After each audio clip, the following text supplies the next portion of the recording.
It all started with a voice, rough, unfiltered, emotional, trying to beat you up. Come downstairs. It sounded like typical street talk, the kind of thing people brush off as drama or posturing. But what followed wasn't a neighborhood argument. It became the opening crack in a case that would explode into one of the most dramatic, heartbreaking, and public betrayals in modern hip-hop history. At the center of it all stood Remy Ma and Papoose, once considered the ride-or-die power couple of the rap world, now torn apart by court proceedings, betrayal, and a murder investigation that no one saw coming. The scene inside the courtroom was surreal. Packed with reporters, lawyers, law enforcement, and family members on both sides, the air was tense. Cameras clicked, notes were scribbled. But everything stopped when the judge called a name that sent shockwaves through the room. Papoose. He stood up slowly with no hesitation. The man who had once represented loyalty, who had waited 6 years while Remy served time, who had visited her in prison, rapped about her, raised her children, was now walking to the witness box.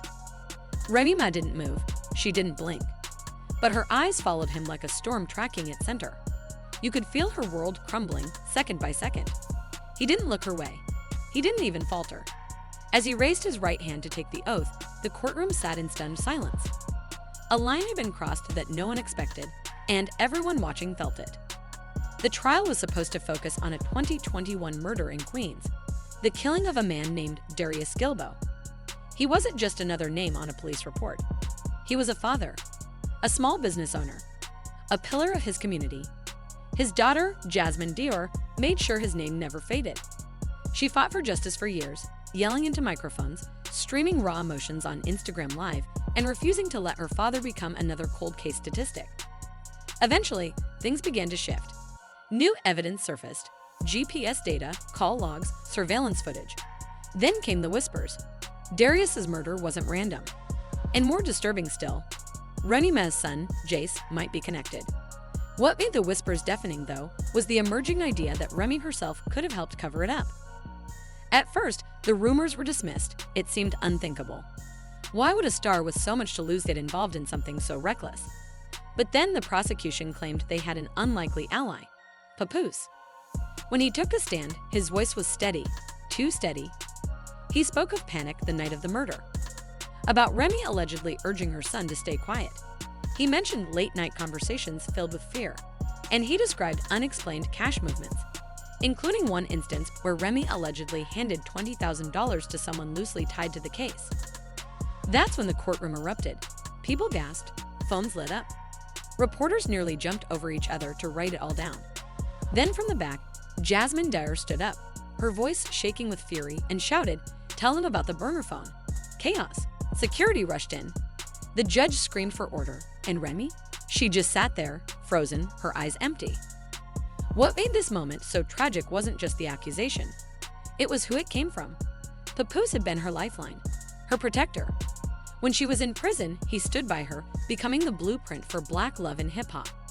He wasn't just her husband. He was her brand, her strength, her partner in survival. But now he was tearing it all apart. Outside the courtroom, the story was far from over. As people filed into the hallway, the tension boiled over. Jasmine Dior confronted Remy directly, with cameras watching. "Your son took my father. Now your husband's taking your soul," she said, her voice piercing the air. Remy, clearly on the verge of breaking, whispered something chilling back. "This isn't over." Then she walked away, but not before the crowd saw the fire. Or was it devastation? In her eyes. Later that day, a video surfaced of Remy on the phone, pacing, her voice cracking with rage. "If he wants war, he's got it," she said. "Tell my lawyer to pull every email, every message."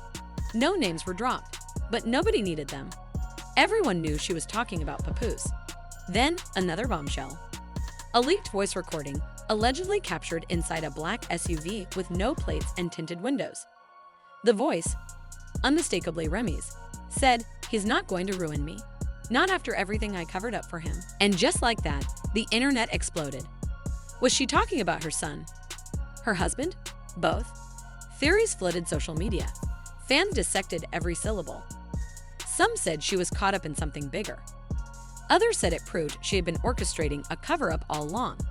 But it wasn't just about what Remy said. It was about what Papoose found. Months before the trial, he had borrowed her laptop, allegedly to send music files. But instead, he stumbled upon a zip folder labeled PRFT_evidence_J. Inside were voice memos, bank transfers, and messages like, "Tell Jace to stay low." He turned it over to the DA. It didn't end there. Jasmine Dare posted a video standing in front of the courthouse, holding a cracked burner phone.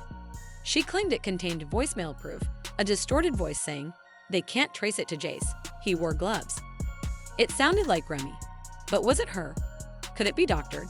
Was it all part of a setup? The line between guilt and protection was getting harder to define. Papoose never denied the leaks.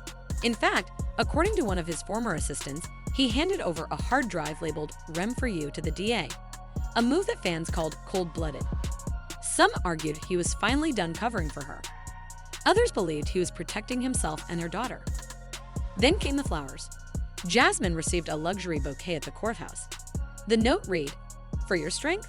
No name attached. But fans zoomed in on the handwriting, and the internet lit up with claims it matched Papoose's. Was it compassion, a final apology, or salt in the wound?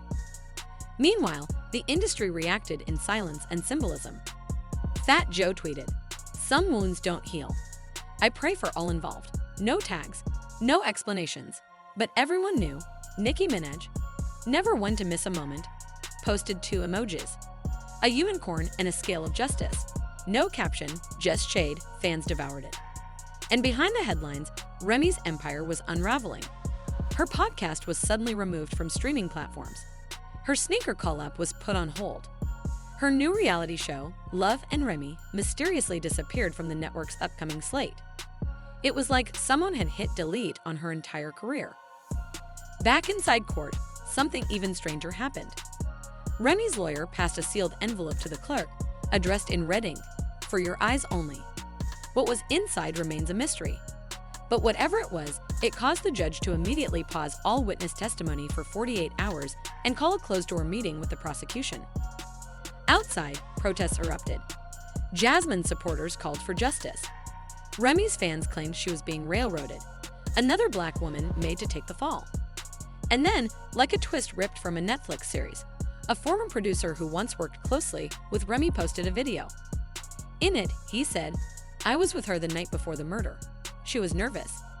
Kept talking about loose ends. I didn't get it then. I do now." Was it true? Or just someone chasing clout?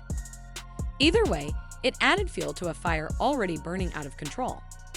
This wasn't just a courtroom battle anymore. It was a full-blown war over truth, over loyalty, over reputation. A war where there were no clear heroes, only wounds too deep to ignore. The question isn't just whether Remy Ma is guilty. The question is, what do we owe the people we love when the truth can destroy them? Is Papoose a traitor or a man who couldn't carry the secrets anymore? Is Remy a criminal or a mother trying to protect her son? And what happens to a legacy when trust is the first thing to die? One thing is certain. The story of Remy Ma and Papoose is no longer about love. It's about survival. And it's far from over.